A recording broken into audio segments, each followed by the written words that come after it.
Hello guys, नमस्ते। मेरो YouTube ब्लगमा हामी चाहिँ आज मेला जाँदैछौँ। यहाँ चाहिँ कति उयो छ नि, त्यहाँ जाम परेछ। हामी जाँदैछौँ यहाँ तलदेखि माथि जाँदैछौँ लेटाङको मेला। ऊ पनि उठेछ। अब एकछिन वेटिङमा छौँ हामी यहाँ। हामी चाहिँ भर्खर आइपुगेको तर आइसक्यौँ, तर पानी हुरी बतास चलेर यस्तो छ मौसम। पानी ठुलो पर्ला जस्तो फिल चाहिँ तर कुद्यौँ सबैजना हेर्न उयो कुदेको। त्यो चाहिँ हिमालहरूको पर्व भएको कारणले हामी पनि घुम्न आएको होइन मेला। तल तल तल चाहिँ के गुफा पोखरी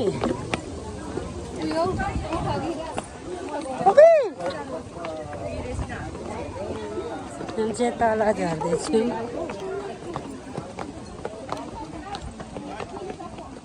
यहाँ चाहिँ टिकट काट्ने सिस्टम रहेछ। यसरी ल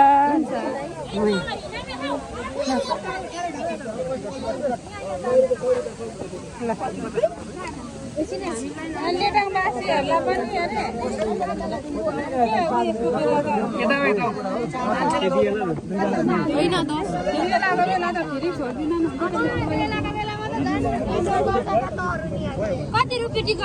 10 रुपियाँ 10 रुपियाँ। नानीहरु पनि लाग्छ? हामीले टिकट पनि काटिसक्यौँ। म कति के छ भित्र देखाउँछु। हामी चाहिँ फाइनली आइपुगिसक्यौँ। यही ठाउँ हेर्नको लागि हामी यत्रो टिकट काटेर आएको हो साथी हो। खाली खाली से जाँदै हुनुहुन्छ मेरा इष्टमित्रहरू। हामी चाहिँ यत्रो पैसा तिरेर यत्रो खर्च गरेर यही घाँसवाला पोखरी हेर्न आएको हो। त्यही जान्नु होला नि। यहाँ मन्दिर छ, त्यहाँ चाहिँ पूजा गर्ने ठाउँ हो। त्यो चाहिँ लेटाङको मेला हो। त्यस्तो छ। म मेरो पनि हालेको छु। मेरो चाहिँ आएको पानी परेर सबैजना हुनुहुन्छ। आजको मौसम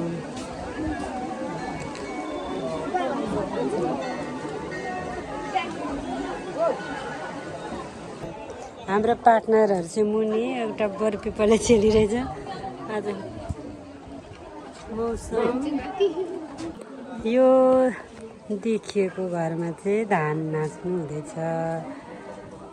म चाहिँ अब धान नाच्नु धान नाचेको हेर्नु जाँदैछु यो सिँढीबाट ओर्लेर। म त लड्छु होला, हिल जुत्ता लगाएको छु यस्तो। अब बिस्तारै हिँड्नु पऱ्यो।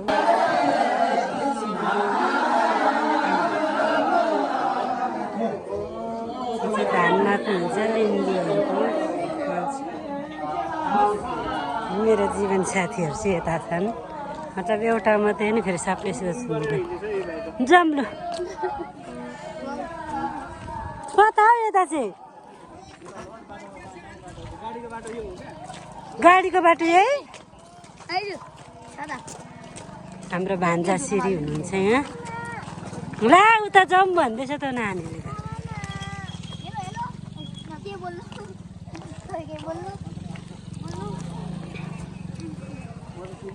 पुरा हाम्रो उयो त बले दाइ त पुरा क्या हाँसेर झन्डै त मरेन। त्यो केटीको पछि पछि हुनुहुन्थ्यो त। त्यो फोटो खिच्दिन्न भन्नेको त्यहाँ बसेको उमेश दाइ चाहिँ तायल हुँदैछ। ऊ चाहिँ त्यहीँ हेरेको कोहेरेको त्यसलाई खरेको हाँसेर झन्डै मर्ने। म त हो अनि म त नि यता माथि चढिहालेको रिस उठेर। अनि के गर्नु नि, बुढीलाई चाहिँ यसो जाडो भएर साह्रो समात्नु छैन। उता हेरी बसिरहेको छ नि। लाटा हो कि बाठा हो? म त समात्नु के त्यो उयो मात्रै समात्ने हो त नि। अचम्म कुरा नि।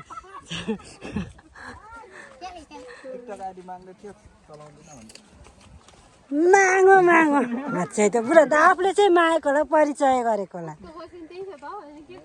कुन त बुढो हजुरबा ला बुढा होला त्यसो भए त्यो त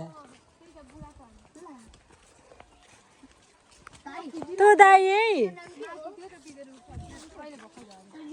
देखिसकेँ त्यही भएर त उयो पनि झरिरहेको देखेको थिएँ मैले म माथिबाट सबै हेर्छु नि सिसी क्यामेरा हो नि त मेरो आँखा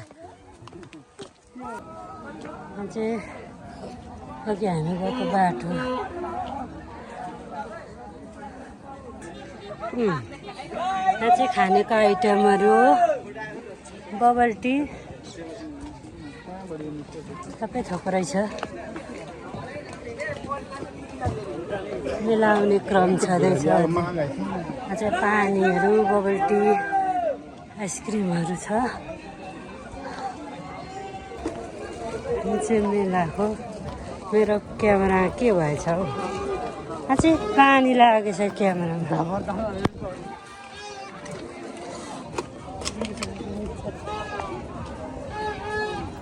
एकदुईवटा त्यहाँ मेलाको रमझम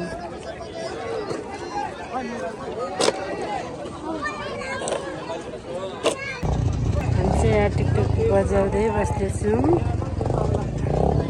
यता आएर खोइ बाबा हाम्रो चाहिँ जीवन साथीले हामीलाई छोडेर कता जानुभएको छ कहाँ साँच्ची गयो तिनीहरू यहाँ चाहिँ बस पार्कहरू राख्नु हाम्रो जीवन साथीहरू चाहिँ यहाँ रक्स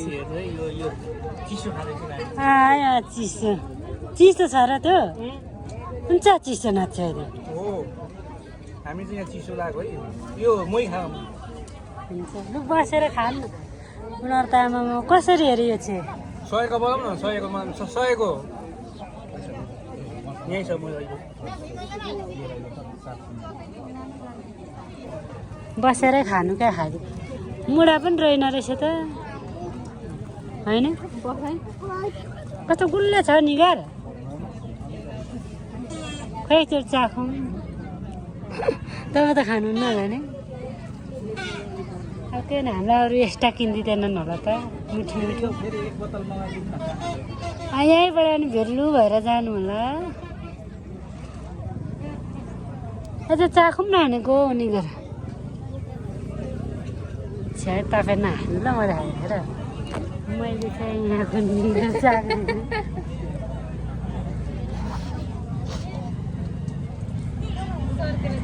गुल्ले रहेछ हौ साँच्ची हो गुल्ले रहेछ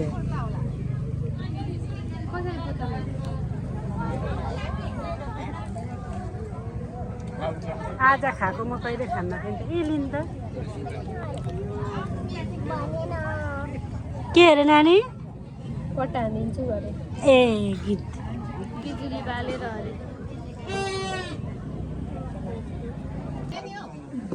चाहिँ हामीले प्याजी खानु आँटेको तातो न तातो सामु प्याजी पनि मेरो दापले हुँदैन म कोटाएर खान्छु खाइन्जेल चाहिँ म बनाउँदिनँ हाम्रो चाहिँ खानेकुरा आइसकेको छ दिउँ माग्नु न त देखाउनु न हाम्रो चटपटे यी हामीले चटपटे ल्याएको छौँ यो जेरी पनि देखाइदिनु न ल जेरी चाहिँ हामीले 1 केजी एकपल्ट मैले क्या उमेश दाइसँग क्या 1 केजी खाइसक्छु अब अरे खाऊ लु निकालेर गुलियो खानुहुन्छ उसले मतलब मन पराउनुहुन्छ अब हामी चाहिँ खानु आँटेको छौँ खाँदाखेरि त भ्लग बनाउने कुरै भएन म खाइसक्छु अनि बनाउँछु एकदम भएको नि सुरुवात मासु नि मगाउनु भएको ल मासु कति हो प्राइस 200 होइन एक दुनाको चटपट नि खाँदैछु अब चाहिँ हामी जानको लागि रेडी हुँदैछौँ मैले चाहिँ यो चिनो किनेको छु होइन उनीहरूले चाहिँ चस्मा किनेका छन् म चाहिँ भवनको किने अब जानको लागि हामी यहाँ पर्खिँदैछौँ साथीहरूलाई आएपछि जाने हामीले चाहिँ हाम्रो जीवन साथीहरू भेटिसकेको छौँ म आफ्नो पनि थप्ला भनेर देखाउँछु 50 रुपियाँ नि आइसक्रिमलाई त आइसक्रिम दुईटा रहेछ नि। छिटो खाऊ है। अब चाहिँ हामी हिँड्न लागेको। मलाई के थाहा छ नि ल चढौँ ल छिटो। मेरो मोबाइल छैन मेरो मोबाइल मङ्गलबारेमा भन्दा आज धेरै कमाइ भयो साथी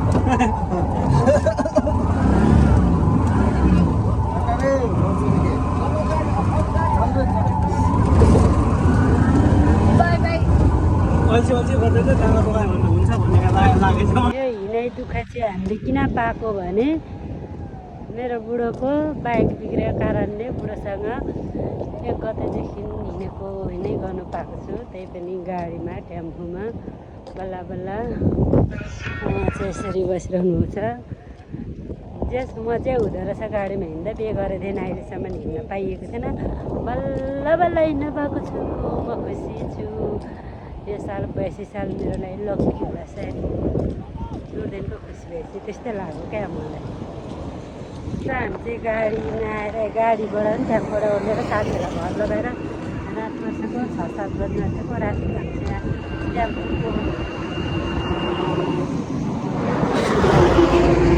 ड्यामको पर्खाइमा छौँ, हिँड्दैछौँ हामी बुढाबुढी बाटोमा। यो चाहिँ केराबारीको पिङमा हिँड्दैछु। दुईजना अब यहाँ भाइ आउनुहुन्छ होला, पुऱ्याइदिनुहुन्छ होला हामीलाई हाम्रो फुलहरू लिएर आज मेला मजाले भरियो। सबैजना नयाँ वर्षको शुभकामना पनि सबैको जीवनमा फलोस् फुलोस् राम्रै होस्। रमाइलो भयो तर राति परेर चाहिँ बनापमा पऱ्यो बिहान पुग्छौँ होला। आजको भ्लग चाहिँ म यहीँ गर्छु। Tata bye by. सब्सक्राइब पनि गरिदिनु होला सबैजनाले।